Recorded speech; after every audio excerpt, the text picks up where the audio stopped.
Right, good evening and welcome to the October 5th meeting of the Westborough Planning Board. We have several items on the agenda. I will read through those. We have some old business and new business. We have to reschedule our November 2nd Planning Board meeting. We have an update, if possible, on the water loop discussion at the transit-oriented village. Have to discuss future consulting contracts and the procedure on those.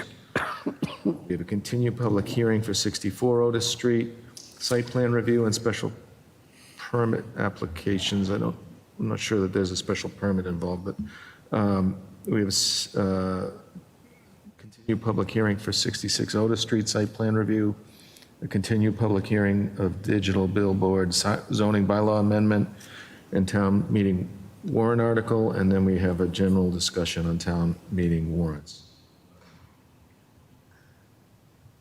So why don't we start with the rescheduling the November 2nd Planning Board meeting? Jim, is that election day? Is that why? No, I'm actually out of town on that day. That's why I'm asking to take care of it now, so because there may be some hearings continued to November. We have an extra Tuesday in November anyway. So I don't know if we want to move it to the 9th and the 16th. Can everybody do the 9th? Jim, you're back. I'm okay with that. Why are we moving it? Jim's I'm out of town on the 2nd. Thank you.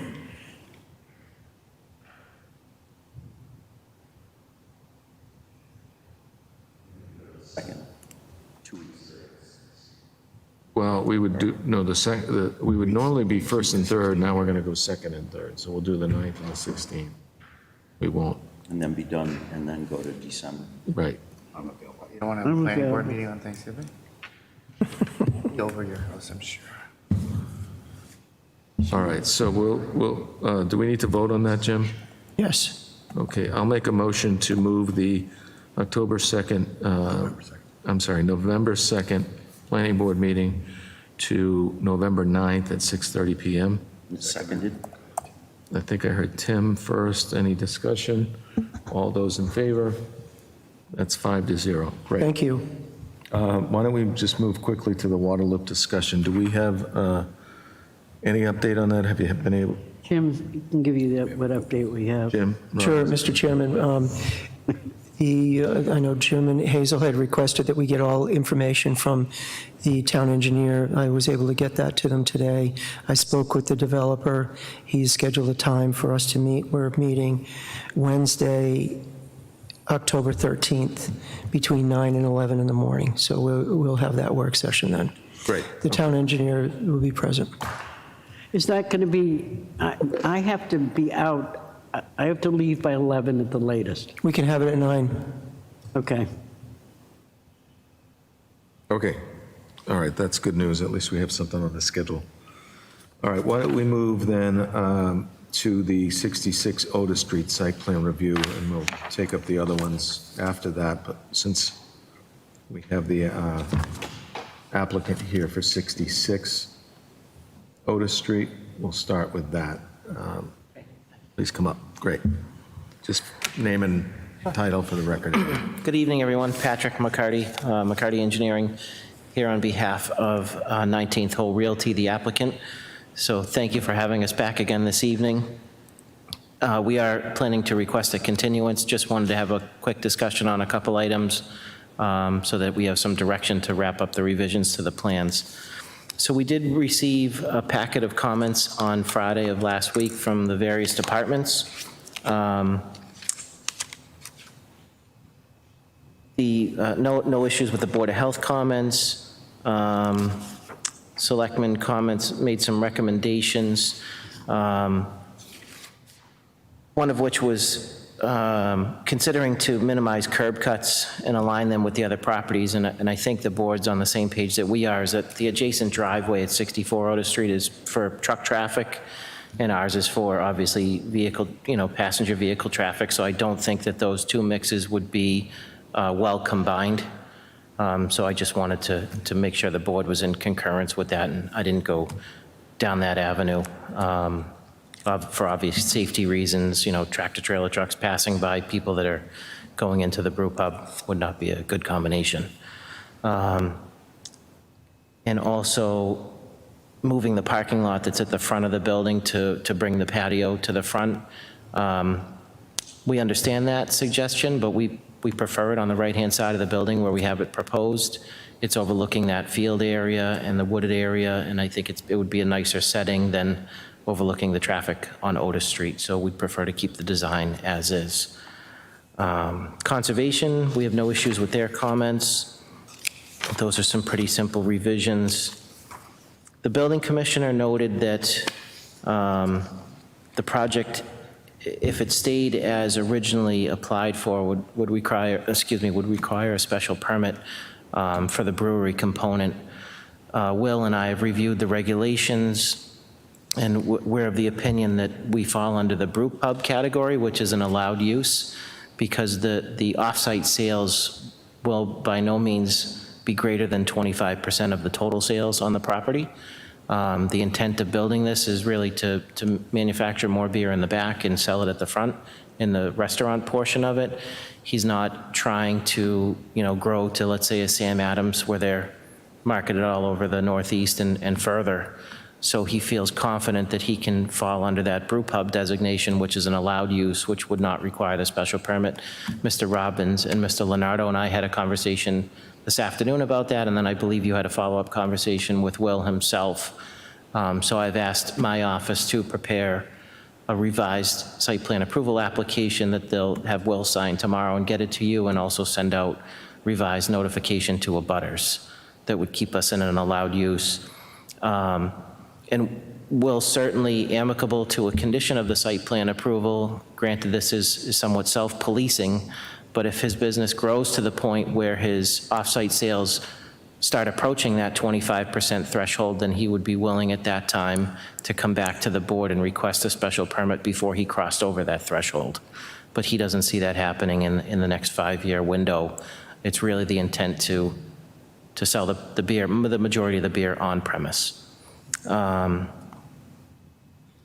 As far as the multi-use trail, as I mentioned at the last hearing, I was willing to go out to the site, and I did go out to the site and measured from the face of curb to the base of each of those 3 large existing trees. It varies. If you're facing the site from Otis Street, it's 11 foot 9 inches from the curb to the base of the tree at the left, 11 foot 5 in the middle, and 11 foot 7 on the right. The proposed multi-use trail was a 2-foot grass shoulder and then a 10-foot paved trail, which would be 12 feet. So that means we would lose all 3 of those trees, which really is not our preference.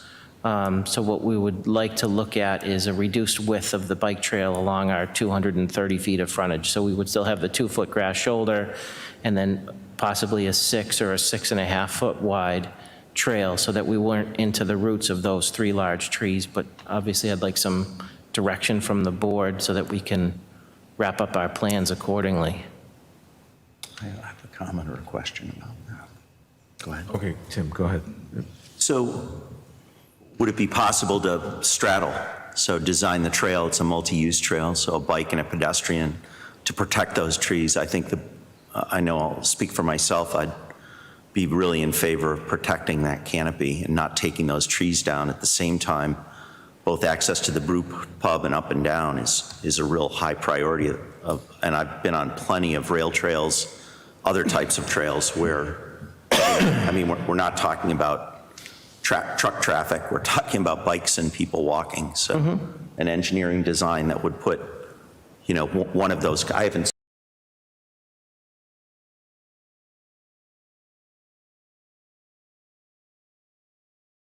beautiful trees almost would become a feature of the trail at that point, because they'd be in the middle, if that can be done. Yeah, so I thought about that as well. So the trees itself, so you call it 12 feet for easy math, right? So you have 12 feet from the curb line, and then at least 3 feet for the tree.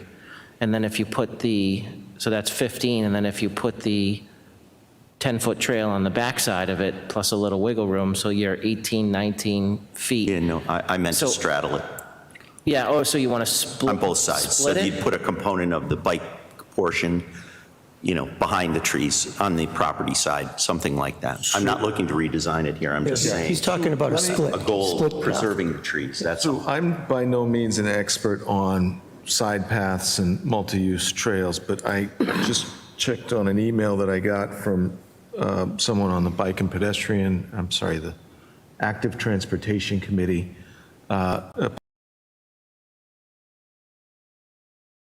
Wide for short distances, which I think 230 feet would classify, so that 8 feet wide width with a 2-foot shoulder would presumably still allow those trees to, Yeah, so that's 10 feet from face of curb, and we have 11.5 at the tightest to the, right where the bark meets the grass. right? So I think at 10 feet, we're going to be into the roots of those trees. So we don't want to preserve them for 2 years and then have them die.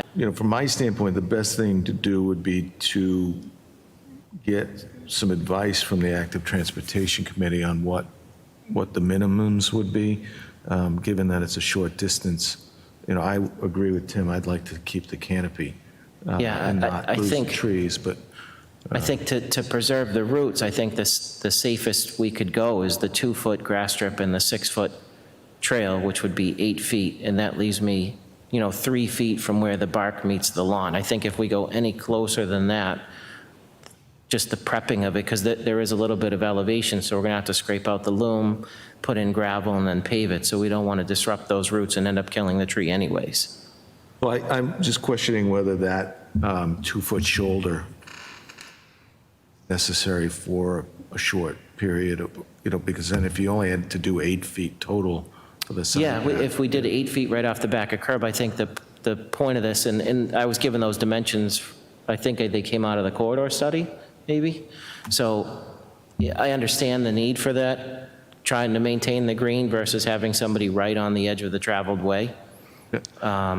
So my feeling is that we have an ideal, we have a Right. perfect trail, and then we have to make compromises at some points. And Right, this so- may be one of those, but I think we should consult with, I think the I don't compromise know that. I could offer, so our company, we're not just engineers, we're site work contractors, and we're builders. Right. So we'll be design building this project, so it'll be So I think if the board would be amenable, we could show on the plans 2-foot grass strip, 6-foot paved, and if we find when we're excavating that we can stretch that out and not interfere with the root system, then we'd be willing to do that, because once it's all prepped, the additional 2 feet of pavement isn't the cost, it's all the I work guess to what I'm prep it. asking is that if you could present that as an option to us, so we can go back to the Active Transportation Committee and get their opinion as to whether that's functional. If I And could, I Mr. understand, Chairman. what I'm trying to obviously negotiate here is come up with a resolution that we can all live with that has a minimum, and then a best-case scenario, we can increase so that we can, hopefully move towards approval, because the contractor side of me is starting to worry about the weather, right? I need to Sure. get things going out there before we're, under Understood. 2 feet of snow. Understood. Okay. Jim? Thank you. One thing that I spoke, Patrick, about this earlier, but one thing that's kind of fortuitous is that we actually have a meeting of the Active Transportation Safety Committee tomorrow. Okay. Tomorrow evening. It's not intended to discuss this item, but I can probably bring it up under new business and get a read from them.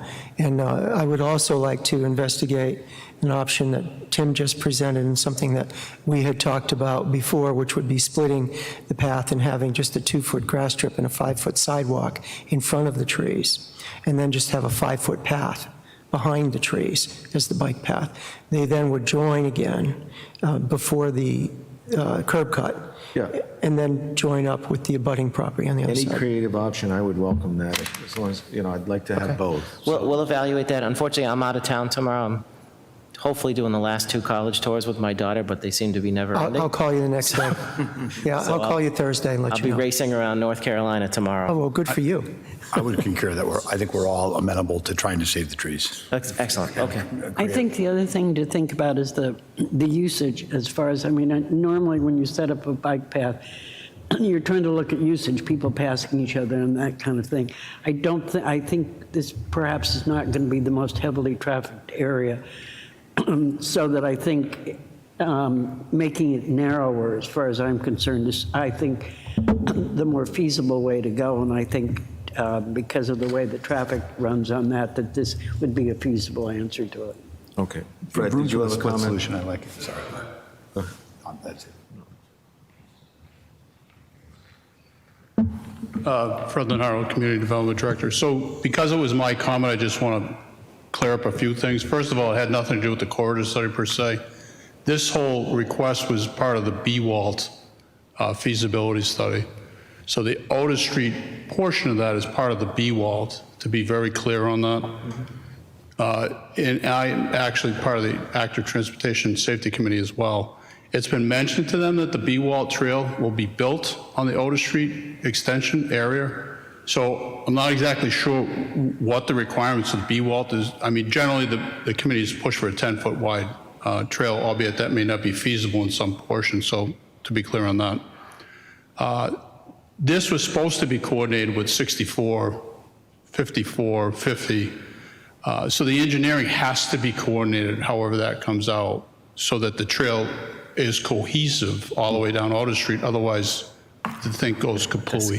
So, not that, well, and I've seen that happen actually in another community where it wasn't coordinated, not necessarily with B-wall, but just a sidewalk. So I just throw those things out there. I'm not sure that the Active Transportation and Safety Committee can actually tell you exactly what has to be done because some of the engineering has to be done in that regard. So I think what we're looking for is get away with 8 feet from the curb. Can we get away with, does it have to be 10 feet or 12 feet? I mean, obviously there's an ideal, but. There is an ideal, and it depends on who you ask on that committee. So I just throw that out there. Yeah, but no, but you did confirm there are no specifications for this, from B-Walt for this trail. Oh, no, I wouldn't say that. There may Okay. be in the feasibility study. I mean, You just might not be aware of it. I'm not intimately aware of all the details in the B-Wall trail, but generally, at least the advocate that was a main author of the feasibility study, if you will, has advocated a 10-foot wide paved trail. That doesn't mean that has to be carved in stone. Okay, but it's just a wider sidewalk. When I heard multi-use trail, I've been on trails where there is, a gravel portion for bikes or walkers, where it's split up. It's not, we're just talking about a wide sidewalk then, as far as you know right now. Yeah. Well, I mean, concrete. Again, That's what it is. So I think really we should hear, maybe get some advice from the Bike and, from Sure. the Active Transportation Committee, at least a comment letter on, what their preference would be, with the understanding that the ideal would disturb those trees, and we're not looking to disturb those trees. So I'd like to hear whether they have any proposals for an alternative that perhaps we could bring to the applicant and the abutting applicant, and maybe come up with a solution that keeps everybody, if not happy, at least, at least as close to that as we can, right? I mean, we're going to have to make compromises. We can't, we're in New England. We're not dealing with a blank slate, right? We're going to have to make compromises on the trail. We're going to have to make compromises on a lot of things, and it's up to this board to make the final decision on that, but we need advice from the experts, and I'd like to hear from the Active Transportation Committee to see what their thoughts are on this, on a solution to this. Well, Mr. Chairman, 2 things I could offer to maybe ease some concerns is one, I have a meeting scheduled for Tuesday of next week with the attorney and the engineer for 64 Otis Street to do some coordination. Second, in terms of construction timeline, this wouldn't be done until next spring. By the, our construction fence would be along the back of curb. We have to do the demo and all the building construction and all the utilities and all the grading, and paving won't occur until springtime. So, perhaps just a condition that we agree to coordinate with 64 and the committee to come up with a design. You have to know, I'm going to be pushing them to work with you and vice versa. Yes. At least from my standpoint, I don't want to see 3 new curb cuts on Otis. I'd like to come up with a solution where we minimize Right. that. Well, I think respectfully, our opinion on that would be, we're showing one for our site, and maybe they should consider one for theirs. Well, I'd like to see one for both, to be honest, but that may not be a feasible solution, but. Yeah, I honestly, and being, just forthright about it, I wouldn't see our applicant agreeing to that just because of the difference. If it was another similar, whether it was retail or another restaurant or something like that, then I could see the commingling of the two sites where they're so heavy. All due in- respect, your applicant chose an industrial zone to build this facility. They have to understand that there's going to be truck traffic in that zone. This isn't a Right, but retail that, zone. yeah, but that doesn't mean that you would ever commingle the driveways of a distribution facility and a restaurant. Okay, well then why did our corridor study recommend consolidation of driveways? I don't know, because they didn't have the courtesy to pick up the phone and call me, even though they know who I am and they have my So phone maybe their numbers. recommendation to combine with Target was along that line of thinking, that Target is a retail use and that would mesh more with your use if we had to consolidate driveways. All right, I can see that argument. Yeah, yeah. Maybe I we just- should be pushing, I'd like to hear what their solution is too, because I Yeah. really see this as an opportunity for us to do some master planning as opposed to just individual site planning. And I just want to make sure. I understand that, but I guess I would respectfully offer that their building is more than twice the size of our site. And so it's really an apple and orange comparison of the two. And the nature of the traffic to their facility versus the nature of the traffic to our facility, again, are apples and oranges. And so that's why it would be hard, if not impossible, for us to agree to that mix with them, especially since the driveway closest to us is their dedicated truck traffic. Their passenger vehicle traffic is the one that's further down across from the proposed relocation of the That's their proposal. arcade driveway. All right, I understand your point, Patrick, Thank and you. I'm not, it is Yeah, a no, site, and it is a I- site plan. Understood. We have limited authority, I think, but And then I had no issues with fire department, and then just the school committee's comments were relative, not specific to our site. They were, the superintendent of schools was relative to the overlay proposal, not specific to our site. So I've taken already a red pen to the plans, and I feel that I can make all the edits that the different departments are asking for. I just, this evening, wanted some clarification on really the trees in the allowed use. do the we have tree any slash bike outstanding path. comments? I know. I just received Thank them you. this evening. Thank you for asking, Mr. Chairman. Patrick, I wanted to make sure that you had received a letter yesterday from Lisa Elaine, town engineer. It was actually addressed to Brian. It was supplemental comments to her original site plan review comments, which are not complete yet. So I don't know why they're called supplemental, but I don't, if you have not Right, received. yes, I just received them now, so that she offered 3 additional comments, and their suggestions to the board. So she's saying that as a result, the planning board should consider the following conditions of approval. 1, that the town acquire any easements that will be needed to complete the high-growth corridor widening action item. So whichever option I think that we go with, a portion of that is going to be on Will's property, so there would have to be an easement for that. The second is requiring the construction of the shared use path. And then this one's a little vague. The Department of Public Works Director will determine paving limits within Otis Street after the street work is complete. I think that's She relative to means trenches. when you break the street to tie in your driveway. Right. You may have to, infrared the joint or whatever is necessary in the street.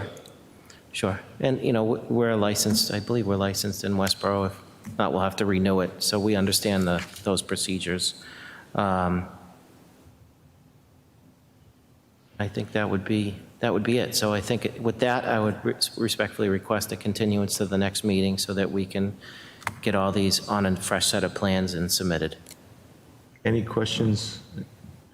Further comments, Jim? Anything, questions from the board? Jim Ball, did you have something? No, it was answered. Oh, one thing, and I know you're going to continue the hearing, but one thing I wanted to tell Patrick right now. After we talked on the phone, I discussed this with Fred. I don't think you're going to need to notify abutters because your change in the application is actually less intense than what you originally requested. So your abutters were notified that you wanted to do a microbrewery as well as a brew pub.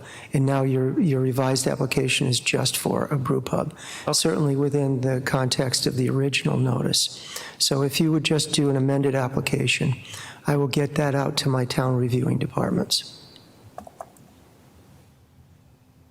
Excellent. If there's nothing else, I will make a motion to continue the public hearing for 66 Otis Street site plan review to October 19th at 6:30. Second. That's the day after town meeting.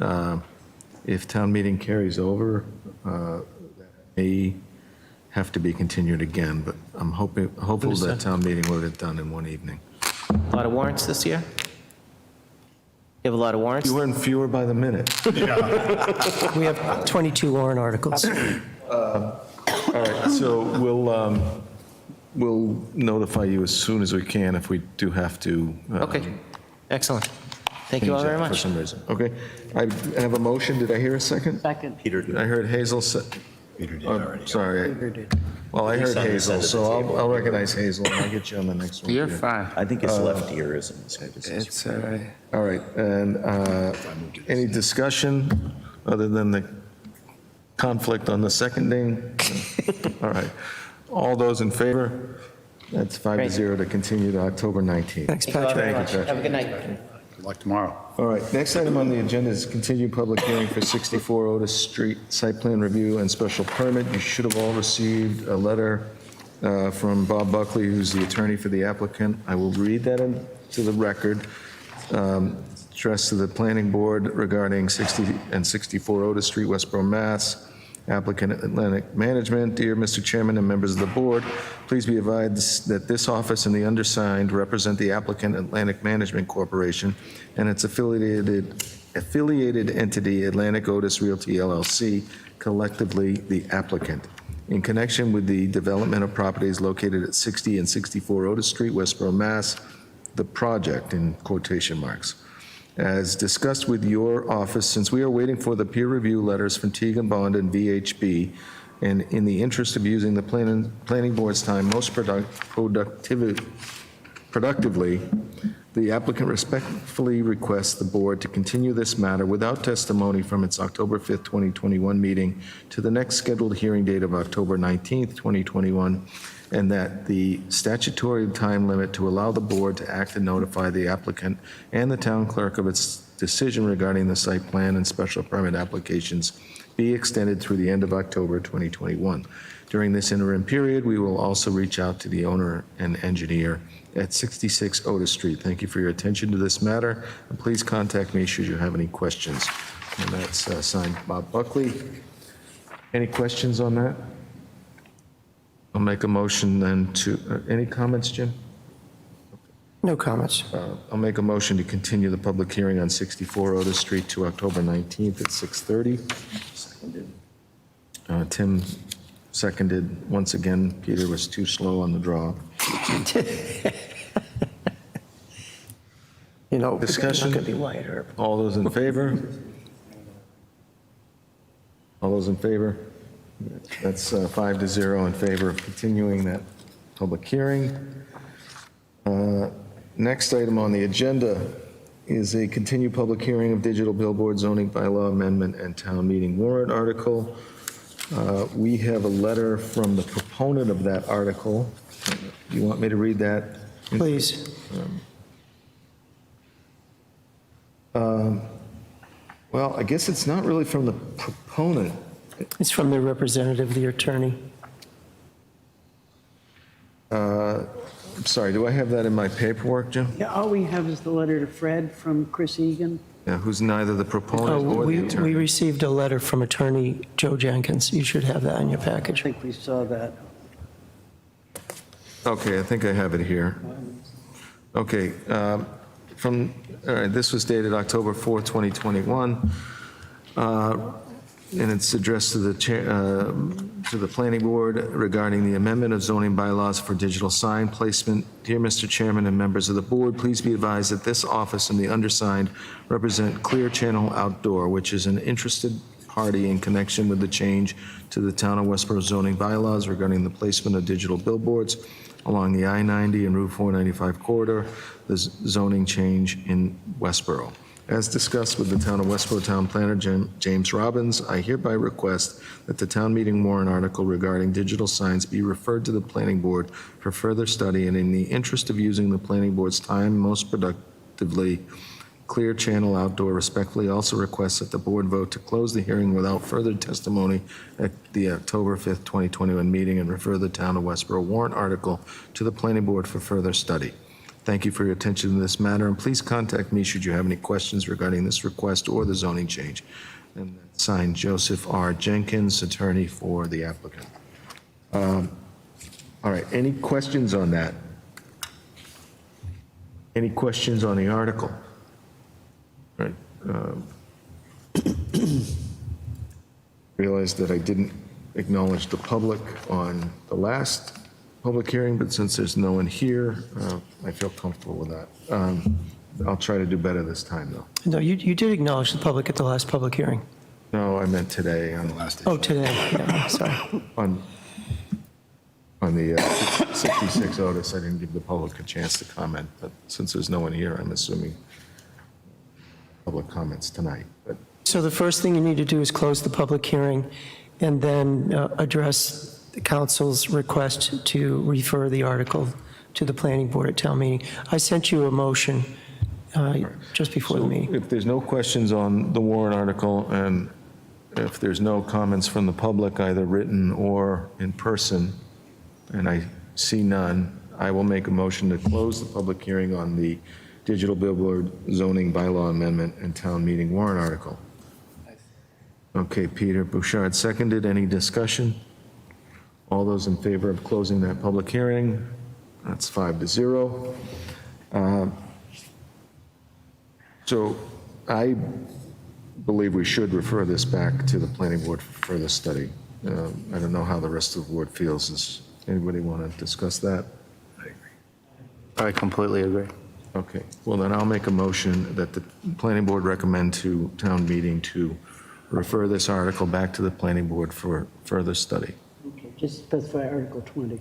Article 20. Yeah, there's a motion written right here. Sorry. Does anybody want to make that motion then, since I don't seem?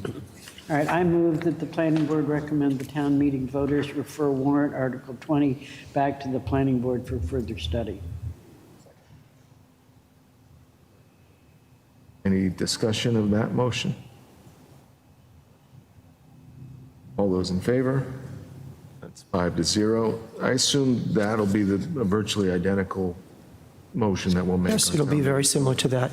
And I've copied the town moderator on the proceedings. So tomorrow he'll receive an email noting what you've done today, that you're going to recommend that the article be referred back to the planning board for study, so that he's aware.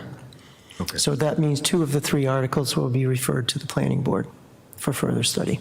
Okay, and we've already closed the last one. Yes.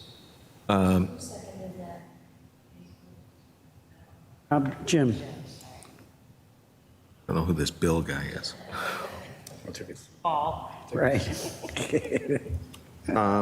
Whoever. All right, so we have one more, well, 2 more items on the agenda. Town meeting warrant article discussion.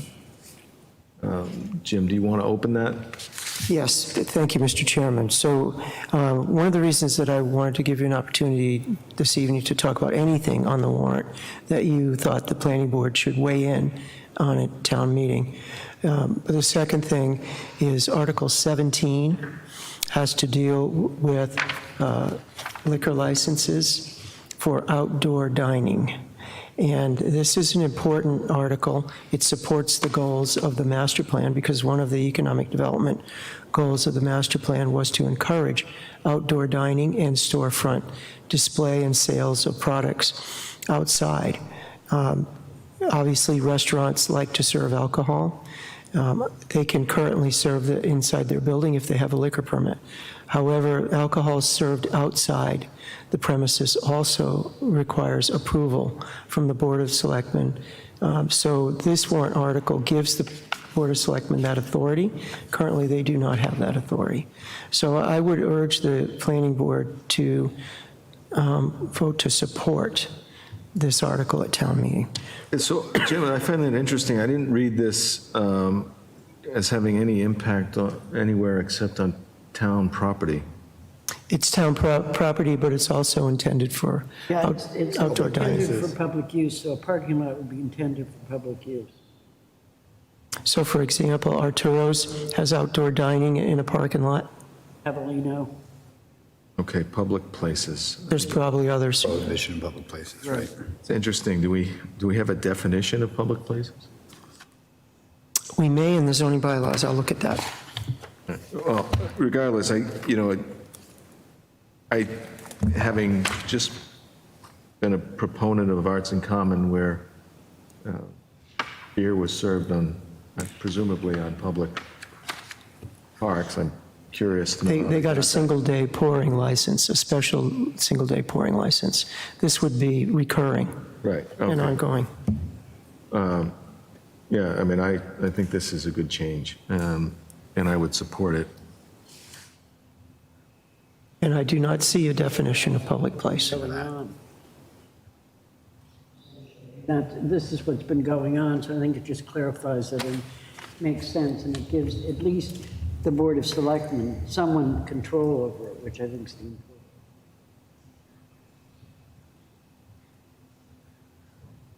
Any other comments? I just have a question or a clarification question related.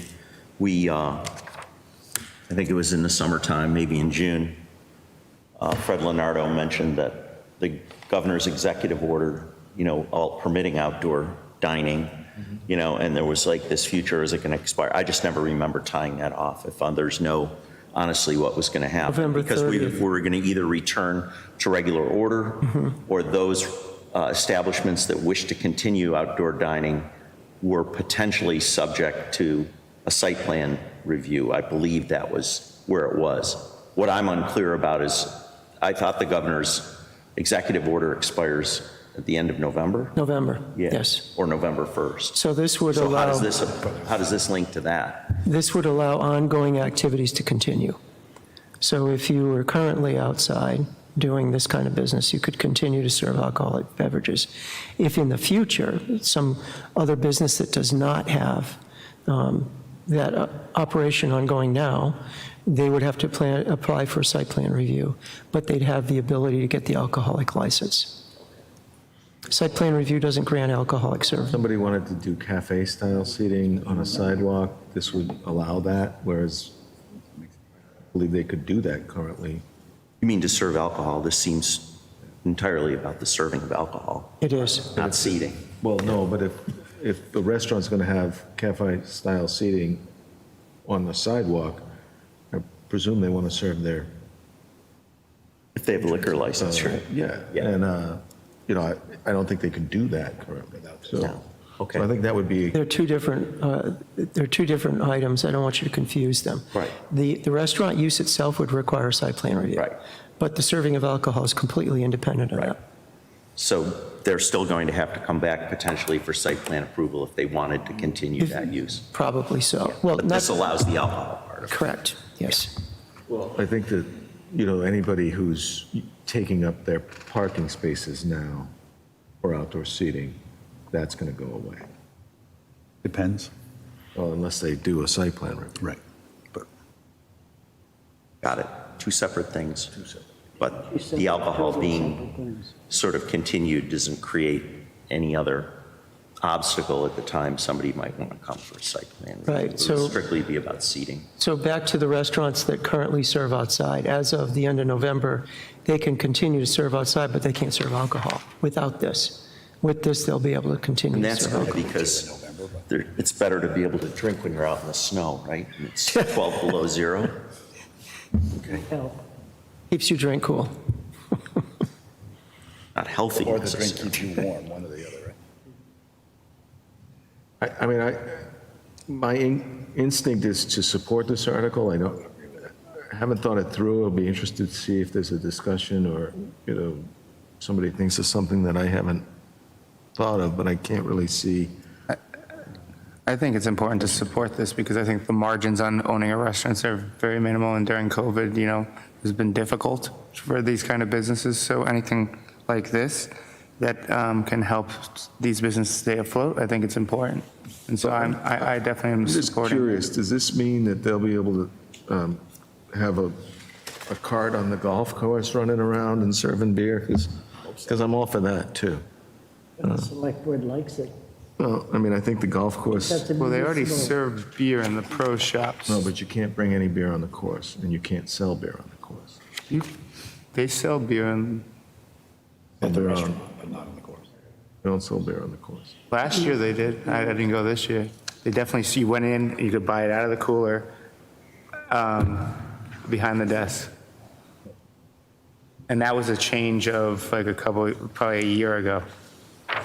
Jim, the only caveat I would have is that I think you had to mention to the person who's making the presentation with the select board about our discussion that we had tonight, so that people are not confused, which I think they may be confused with the restaurant, outdoor restaurants, and this article, which are two different things. In other words, the alcohol aspect. So I think it would be a good idea, whoever's presenting it, to explain that aspect of it so that there aren't a lot of extraneous questions that come up, which there probably would be otherwise. Okay, I'll make a note of that, and I'll call the town manager. Does, This is just a question, if we know, Jim, has the chief of police weighed in on this, or would he? It's just maybe a timing issue, right? I can ask the town manager. I assume so, but I will ask the town manager. Yeah, I'd be curious to hear the answer to that, too. Do we want to wait to vote our support or recommendation, or do you want to move forward with that now with the, I'd like to move forward. I'm fine. do you want to make a motion? I move that we support Article 17 as written in the town warrant, town warrant to be, I think that's the Dated final draft, so whatever it is. that's the posted warrant dated September 30th. okay, posted warrant dated September 30th. Second that again. Okay, any discussion? Hearing none, all those in favor of supporting Article 17, that is 5-0.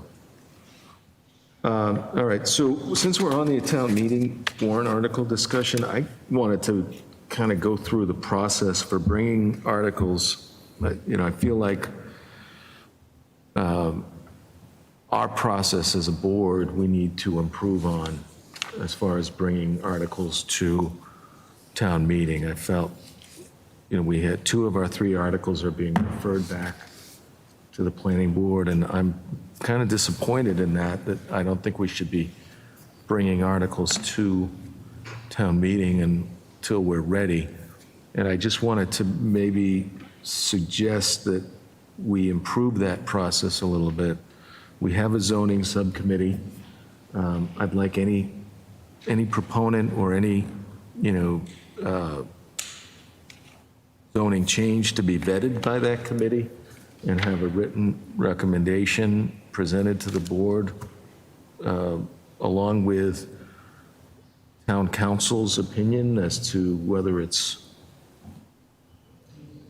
legal, and have that introduced to the board before we agree to sponsor it, and that, so that we can have a discussion on whether we wish to sponsor the article, whether we want to improve it before we're ready to sponsor it.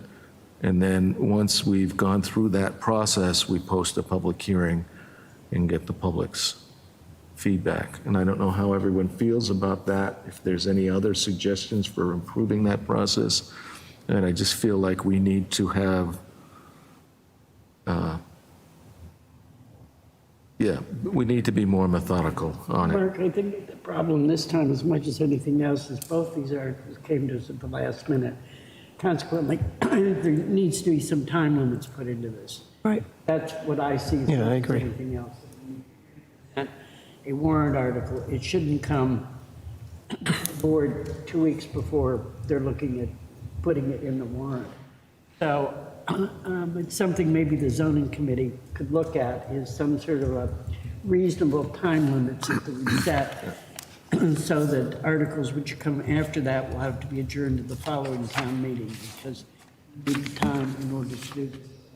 An emergency. Right. So I completely agree with us that I felt like this was last minute, but I also feel like as a board, we should be looking at what we just went through in the master plan and looking at the zoning and land use chapter as to what the priorities of the town are. And I'm not sure either of these was a priority in the master plan. I think these were priorities to individuals. And, as a courtesy to these individuals, we agreed to facilitate the process, but I think we need to have a set process where if they can't comply and get those steps done as far as getting through the zoning bylaw subcommittee, which is, are you on that? Okay, you're on that. Jim Robbins, Fred Leonardo, and Justin Lundberg from ZBA. May I ask how often that meets? Not often lately. So we're going to start meeting again after, sorry to cut in, we're going to meet after town meeting ends. Is So, it usual and customary to just meet on an ad hoc basis? no, we had regularly scheduled meetings. We got away from that when COVID occurred. We need to get back to it. So right now our plan, and we've been discussing this, and Jim, I don't know if I've copied you on any emails yet, but I'm pretty sure today you got a couple emails about this. I reached out to Justin Lundberg, Chairman of the Zoning Board of Appeals, Fred, myself. I need to confirm with Jim. We want to meet once we get done with town meeting in mid-October to discuss these two articles that we referred back to the committee. And if we have an adequate schedule, the article should be discussed by our zoning review committee in November, presented to the planning board in December for informal discussion. If the board wants to move forward, then the hearings would be in January. For the recommendation to the selectmen in February, because for a March town meeting, you will set the warrant the second meeting in February. So that's an orderly process that I think Mark's referring to. Yes. Is there a reason why that process didn't take place with regard to these? We three didn't articles? have any articles in front of us. These were petitions, and they all came. So the committee did not meet, and I'll take responsibility for not convening that committee. So I'll just comment that, and not quite bordering on frustration, but it's been pretty embarrassing. I think we've wasted, starting in August, a lot of time on those two articles. And I just support Mark's comments. There should be an orderly, transparent process. Agreed. We should know who's making the petition. We should know officially when that petition is made. Hazel, as I think we discussed informally, Chris Egan has said that, there was contact in April. I know the applicant, Joe reacted when there was a comment from the board, well, we're just getting this now, which I think was true. I never heard about it before, And I didn't have the language either. They're saying something came in April, so there's, No. okay. But there's also been discussion on the board about where a warrant, arises from, like where does it start? So I think when you summarized it before, you said, citizens can petition. I assume the applicants, even though they may not be citizens in town, they're citizens of the state and they can come before the government, that we could initiate a warrant if we chose to do so, or that the zoning subcommittee could probably That's initiate. how it normally comes. So I think this was more of an unusual situation, the fact that we had two petitions come. And we get sort of caught on that. I don't know quite how you solve that, the fact that a citizen can put a petition for a warrant article at any time, really, up until they close the warrant. And so consequently, if somebody comes with a zoning problem, Right, but there's a difference We may between. end up in this kind of a situation unless we say, sorry, we tell them that because they haven't come early enough that it has to go through our procedures and therefore it will not be able to be heard at that particular town meeting, and they're going to have to wait till the next one because they brought it too late. So, we might have to look at Yeah, well, my guidance is to go with what you said, which is a process with a timetable.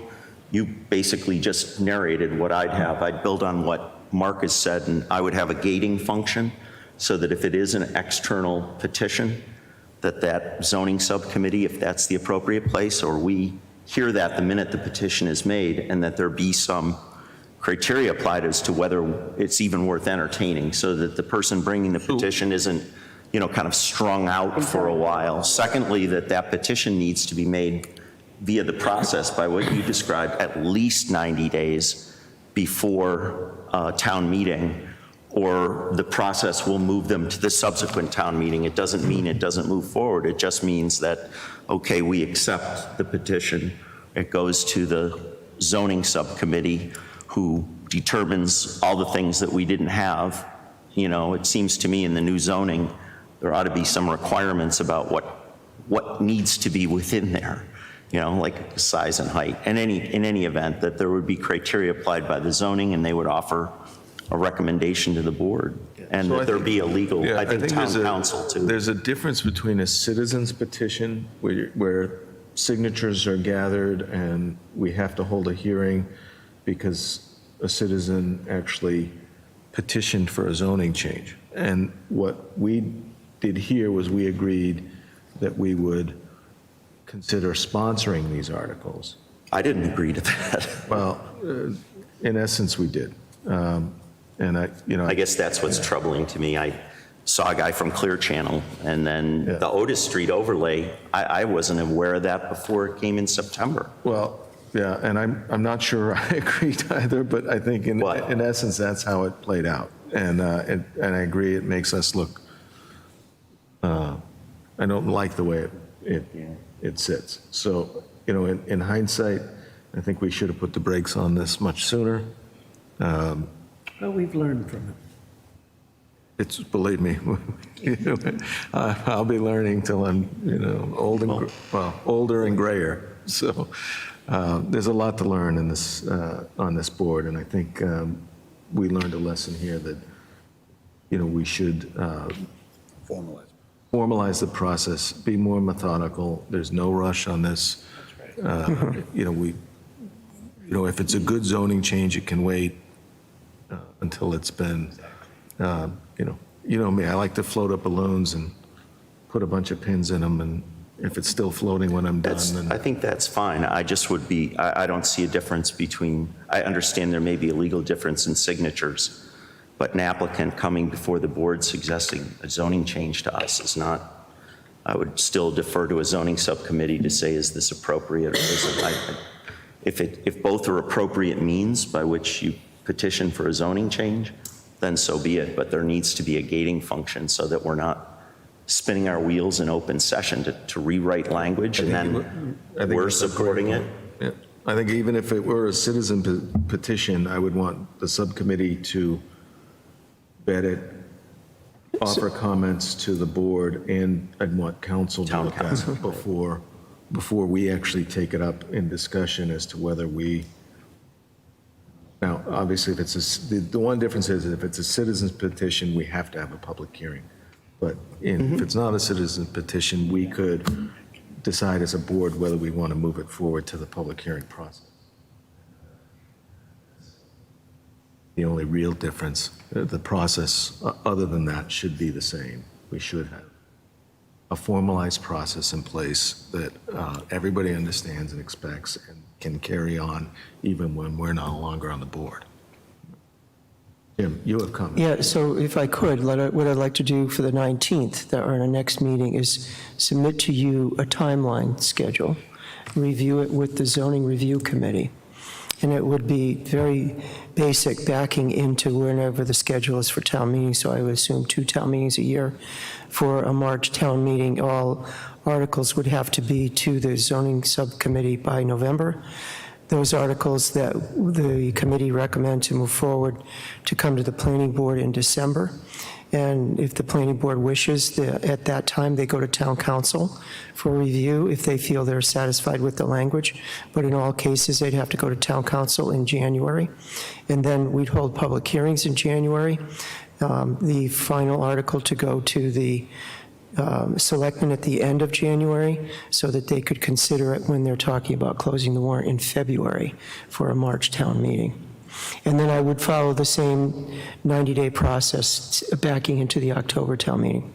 And I would say that if, a proponent or the town or someone can make a legitimate case to the planning board why there should be an expedited process, we could maybe have the zoning subcommittee, town council, and planning board all meet together to try and expedite that process. But it would need to be demonstrated that there was an urgency factor to it before we would agree to expedite it. I realize that, there's special circumstances, and maybe we just deal with those special circumstances as they come.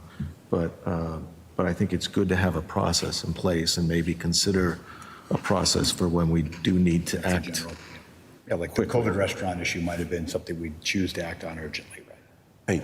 For the public benefit, we could always, Otherwise, the process should be. but a 180-day cycle this is not unreasonable. Yeah, but this is a procedure, so it's not going to be in the bylaws, I don't think, or in. Just a it's procedure. It's So just- therefore, if we need to change the procedure for a particular reason, we have the option really to do that. Right, At least right. It gives us the leeway. And so I don't know if- Because it's not written into a bylaw, for Yeah, example. and I don't know if we need to write an expedited procedure up, or if we just write up the procedure as Jim's suggesting, and then if a special circumstance comes along, then the board at that time can consider, Yeah. expediting them. And I think you should promulgate the procedure once the board votes on it and is happy with it. Put it on the town website, under the planning board. So procedure for proposing zoning amendments. Okay, here's the timelines that are necessary. And that way, when something comes forward like these last two did, you won't feel caught in a pinch. And just for the record, the digital bylaw, digital billboard bylaw was presented to Fred and I as an outline in April, wishing to get on the May town meeting. And we told the applicant that even if we wanted to, there's no way we could make that. Please come back for the fall town meeting. And I just never heard from them again until like the first or second week in August. And by that time, we were already rushed. And the same thing, only there was no precursor on the zoning for 64 Otis Street. That one just came up. We never had an idea it was coming. Well, I think it's identified a need, and that need is to formalize that process, and we all seem in concurrence, so I'll ask Jim to present that and put that on the agenda for the 19th, so that we can vet that process of vetting. So, all right? Any other comments on that? I would just, the broader comment about zoning, as some of you may or may not know, one of the things that the Climate Action Plan and the Master Plan call for in the Climate and Sustainability section is an investigation of green zoning, which is a completely amorphous term, which doesn't have any legal meaning, but there is the potential, we have solar and there's other types of renewable technologies that come along. It's tabula rasa for me. It means nothing right now other than the importance of investigating it for the town. And I'm aware through Jim that just the overall zoning laws, there's been a discussion about having those reviewed and rewritten. I'd really like to know if there's a timetable and a plan for that, if monies have been allocated and all of that. But I'd also be curious because Lester have had some discussion with him and, just listening to master plan, climate's one piece of it, but there's other things and priorities emerging from the master plan. And I think we would have some dominion or responsibility over zoning, the broader picture. So I think there's a discussion either in meeting or outside of it about how that process is undertaken, meaning you could take the existing body of language, and you're an attorney, Hazel, right? So I'm not trying to play lawyer here, but there's the notion of what's in error or in conflict in the intentional body. And then you have the vision of the master plan. And I couldn't enumerate what those things are, but they're important. And I wonder if, in some ways, a rewrite of a consistent language document that incorporates where we want to go, or two separate efforts to fix what we have and then figure out a process for amending what's the future, you know? And so I think, again, that should It's be a generated discussion. through the subcommittee. I would like to, and I fully expect that the subcommittee is aware of the master plan's goals and objectives and would be moving those forward. And if we want to push that process along, we can, but I think we should stick with that process. Obviously, I'm an impatient person, and I hope to see these done sooner rather than later. And I want to start taking action on a lot of the master plans objectives, not just in zoning, but Right, the other things. recreation, open space, transportation. They all have to be considered in the zoning. But just keep in mind that we also have, and I would remind the zoning subcommittee, we have an obligation as an MBTA community to put in. That's going to be a time-consuming process too. I want to bite off more than we can chew at one time, but I do want to move all of that forward as quickly as we can and still be thorough. Jim, I thought there was money that's been allocated to review our present zoning code. Yes, so we hired General Code, which is a company that recodifies zoning, and what they do is they do 2 levels of review. They look at the existing zoning bylaw, and they look for problems where there's redundancies, where things are not intuitive, they're not clear, how to reorganize the existing bylaws. They don't propose any amendments to the content. All right, so they don't substantively affect the language of the bylaw. They reorganize it. They say you should eliminate footnotes, maybe put it in a different section, combine other sections. Then the second step is the legal review of the bylaw, where they actually make suggestions to make changes based on what they've seen in other communities. Now, we're going to have them do both phases, which is good. They're already beginning the reorganization phase right now. They have all our bylaws, and we entered into a contract with them about 3 months ago. They began the work about a month ago. So When's the work product due in the contract? in about a year and a half. So one thing that I would like the planning board to be thinking about is an implementation plan. When we did the last master plan, we went through a very similar process that we just completed, and then we appointed an implementation committee, which was made up of all the members of the planning board and 4 or 5 other people. There might have been someone like Fred, who's the zoning enforcement officer and community development director, and then 4 or 5 people that were on the original master plan advisory committee. To bring forward the important initiatives from the master plan, because you know that you had a document that was over 265 pages long, and the implementation section itself was 30 pages long. So there were a ton of goals and objectives, and within each of the 9 areas of study, there were 5 or 6 top priorities. It's up to this board and the implementation committee, if you choose to go that way, to identify the most important ones, so that each town meeting you're advancing 3 or 4 of those goals. And I think that that's the right way to go. VHB is actually leading that effort in Northborough. They just concluded the master plan in Northborough about 6 months before us. They're now in the implementation phase. I could ask them to come in and talk to us about what to expect, and then we could decide if we want to hire a consultant or not. But I think the board should orderly enter into an implementation phase, because people are going to ask the planning board, what are you doing about implementing the goals of the master plan? And the last plan was very effective.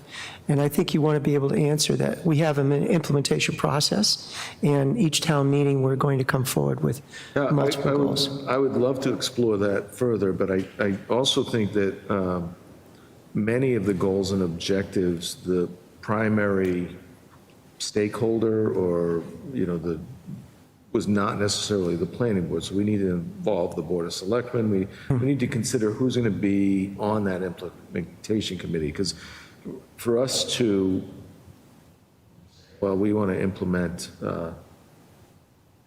recreation item, well, that really is beyond our authority, beyond our scope. It's really something else. So I think we should push for kind of a joint committee, several different boards that maybe would be identified in the master plan already as who's responsible for implementing. Get some consensus from that committee on. So I think that that's one really good idea, one good model, but I'd like to hear from what other towns have done with their implementation. And that's why I recommended someone to come in and talk to us. Right, the other possibility is that, which I think may be more effective, is that, for example, recreation, I think they ought to form their own implementation committee. Conservation, implementation. So that some of these, because I think that they're and then have them. Send a representative to the joint recommendation exactly. committee? So that they come, in other words, we're not trying to all meet together, we're going to have 10 different. So I honestly feel like the committee, like the Recreation Commission is the implementation committee for recreation. But the thing is, someone needs to push them. I mean, in other words, you kind of have to. And I think that joint implementation committee should be the ones doing the. Or the consultant. Well, I can live in the example for a moment, but I'm the representative on Sustainable Westborough. The discussion between the chair and Patrick Welch on the Board of Selectmen last night was, regarding master plan wide goals and pretty much what you talked about, establishing priorities and so forth. And green zoning was, well, we've already got green zoning in our climate action plan implementation. We are going to need at some point to recommend something to the planning board. We want to undertake study of that now. We don't want to wait. There's the comment was, well, the master plan is a visionary document for 20 or 30 years. So I think I would just say, observing this discussion, this board is always going to be faced with either the COVID extrinsic events that might force us to consider things, petitions, where does a digital signage come out of nowhere? Still, that's important that conform with the zoning, or something like green zoning, which needs to be studied. In fact, there's grant money out there to do it. The first thing Christie said in this discussion last night was, well, we don't have money for that.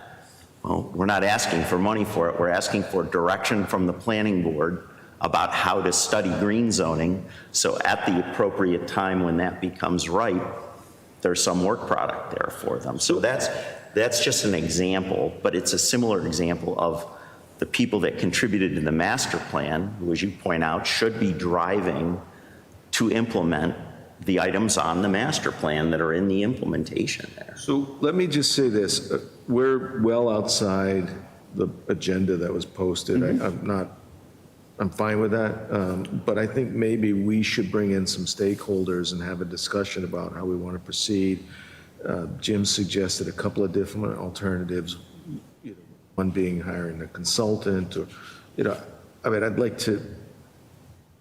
I'd like to explore our options and then reconvene with an agenda item to actually make a decision on how we're going to proceed. So, I feel like we can go on and on now, but we really need to explore those options outside of this. What's our shared position about how we're handling, implementation of the But I master? think the concept of an implementation group or an implementation team, we need to move that forward. And exactly how we want to move that forward, maybe we should get a couple of options, figure out if there's a cost, how much that would be, and, you know, and then, The other thing is- and then yeah, reconvene. the other thing that's important is that the master plan really is being presented to the town formally at the town meeting, so that, you know, it would be appropriate for us to look at this after that. So, I mean, you know, I think we've got enough on our plate at the moment, obviously, but So- I think it'll be interesting to try to get some feedback actually from more of the town as far as after the presentation of the master plan, what people actually have to say after that presentation, because I think Donnie's presentation is great, and I think it does sort of lay out the master plan, and there are a lot of people who, you know, either haven't taken the survey, haven't looked at the plan, and so forth, so that, you know, being able to focus more on it, may give us some ideas on how we want to proceed forward. No, it's very good. I thought Jody's comments opened my eyes. They were very helpful with regard to the signage. And so my operational mode is just how do we handle these things that are coming over the transom right now, at the same time remain consistent with the goals and ideals in the master plan. You know, and that's a hard thing to do, but that's our warrant or our charter, right? Well, I think setting the process is important because we clearly have several zoning issues to take up in the near, you know, whether it be from the master plan or whether it be state mandates or whether it be outside proponents, right? We need to set the process. We'll discuss that on the 19th. We can maybe explore the implementation committee further. We make some progress on the 19th, or maybe in November we can make some progress on that. You know, but I think we're presenting a way forward right now, and let's go ahead. But I think Jim made a good point of having maybe Northborough come and discuss this with us, because for me, I would love to hear what they ran into, some roadblocks, so I can kind of That's a great be point. open-minded on this. Thanks for reminding me of that, Pete. So I think if we can schedule that, that would be important. Yeah, if not the 19th, see if we can get them in November. Yeah. That'd be, you know, I think the 19th is a pretty full agenda. Yeah, I would agree. And my only fear is that we get all these things on the 19th That we have and to town move meeting that. carries over. 19th is right after town meeting. It's It'd the be good day to have some digestion. Want some more time And we after have that. to adjourn it Right. and move it to the Then we next won't. night. We will not meet. Won't be Yeah, here. so maybe we look at November to bring in Northborough or, you know, another town. And Okay. Yeah, I think that's, honestly, I think that you're going to learn the most there. One final thing before we go. We have to discuss consulting contracts. Right now, the process is that the board has to vote on consulting contracts, and that can delay the contract for up to 2 weeks until the board has a chance.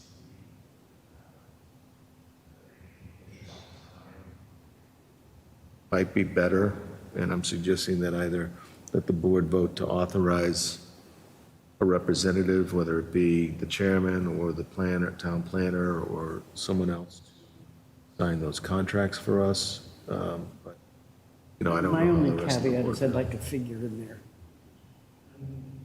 I would feel uncomfortable. maximum figure? Yeah, I would feel uncomfortable authorizing, perhaps without us seeing it for, you know, a $250,000 or $300,000 consultant. Yeah, so I'd like to see a cap. That would be my only caveat. Well, I think the issue is more when it's a peer review and the applicant's paying for it, This is only peer review. I'm only talking about peer review. not really if, Oh, if we're not paying for it, then that wouldn't come under, I mean, that's fine Correct. as far as that goes. Correct. It's, not a penny of this is town money. It's all paid for by the applicant, so. Okay, well, that I don't need a cap. To just try to bring the whole board up to speed, if I could, Chapter G53 of the state enabling legislation allows communities to hire outside consultants at the expense of an applicant. But the way that the process works is the consultant proposes a scope of services presented to the town. The town must then present the scope of services to the applicant. The applicant must approve the scope. and approve ultimately to pay for the contract before the town can enter into the contract with a third-party consultant. So for example, that's what we did with the third-party peer consultant, Ty and Bond, to do the 64 Otis Street review. They submitted a scope of services to myself and to the town engineer. We reviewed it, we presented it to the planning board. They had to wait till their next meeting, which was last meeting, to approve it, and the applicant lost 2 weeks, and he was very upset about that. That's fine. Yeah. And so what I'm recommending that you do is, when we receive a consulting contract, like we just did for the peer review for traffic for 64 Otis Street, that the town engineer and I review the scope. If we're okay with the elements in the scope, we just inform the chairman that we're okay with it, and please allow us to send it to the applicant, and when they approve it, then he approves it. Because this board cannot move forward until the applicant approves spending the money. And these are not large contracts. These are between, like the last peer review was $4,600, and the one before it was $10,000. These are not It's just large it's contract important to amounts. expedite the process Yes. as much as possible. So Jim, what do you need from us to change that? To vote to authorize you or a member of the board to act as the agent for the board to execute the contract. I move what Jim just said. Okay, so we have a motion to authorize the chairman and in his absence, the vice chairman, to sign on behalf of the board, to sign a peer review contract on behalf of the board. No, you don't Is want that to your say. motion? Do we need to No, sign you it, don't or want can we just peer- authorize it? Yeah, you want, Oh, I don't know. To sign it. Okay. right, but the word peer, that's too confining, isn't it? Don't you want consultant contracts or something more general? Consulting and peer reviews, let's say consulting and peer Okay, review. so the motion, as I understand it, and you can correct me, is to authorize the chairman, or in his absence, the vice chairman, to sign a consulting or peer review contract on behalf of the board When doing plan review. when doing site plan review and special, I would just say when doing any permit and plan review before the board. when doing any permit or plan review before the board. Second. I heard Hazel first, but that was Jim's motion, right? You're You good guys with are that? dueling second. Oh, is that your motion? Spoke my motion. That was Jim's motion. Nicely done. All right. Any discussion? Are we good with that language? Do we want to hear it again? No. Kristen, do you think you have it? Okay, the motion, Started it and we switched. so the motion is, Originally, it was, a motion to authorize the chairman and in his absence, the vice chairman to act as agent to execute consulting review on behalf of the board with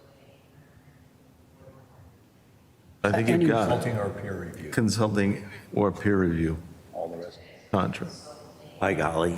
Or peer review. She's good, she got it. I think she did.